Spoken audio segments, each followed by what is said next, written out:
ஜனநாயகம், ஜனநாயகத்தின் பலம் என்ன, பலகீனம் என்ன என்று கவிஞர் கண்ணதாசனை கேட்டார்கள். அவர் அழகாக சொன்னார். ஜனநாயகத்தின் பலம் 10 பணக்காரன் எடுக்கிற முடிவை 11 ஏழைகள் நினைத்தால் மாற்ற முடியும். 10 பணக்காரர்கள் சேர்ந்து எடுக்கிற முடிவை 11 ஏழைகள் மாற்றி விடுவார்கள். அதுதான் பலம் என்று சொன்னால், அதையே சற்று மாற்றி பலகீனம் என்னவென்று சொன்னால், 10 அறிவாளிகள் எடுக்கிற முடிவை 11 முட்டாள்கள் சேர்ந்து மாற்றிவிடக்கூடும். இதை விட எப்படி சொல்வது ஜனநாயகத்தை?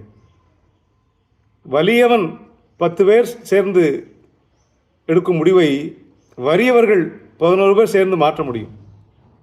காரணம், ஒரு நம்பர் தான். ஜனநாயகத்தில் நம்பர் தான் பேசும். 10 ஓட்டா 11 ஓட்டா, 10 ஓட்டு வாங்கினவன் தோத்தான், 11 ஓட்டு வாங்கினவன் ஜெயித்தான். ஒரு ஓட்டு வித்தியாசத்திலே வெற்றி பெற முடியும்.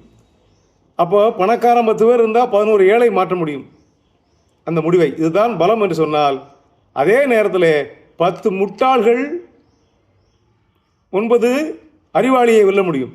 அதாவது 11 முட்டாள்கள் 10 அறிவாளியை வெல்ல முடியும். அறிவாளி 10 பேர் சேர்ந்து இருக்கிற முடிவை 11 முட்டாள் மாற்ற முடியுமே. இதுதான் பலகீனம். எது பலமாக இருக்கிறதோ அதுவே பலகீனமாக இருக்கிறது. இந்த ஜனநாயகத்தினுடைய அருமையை இப்படி கண்ணதாசன் வெளிப்படுத்தினார்.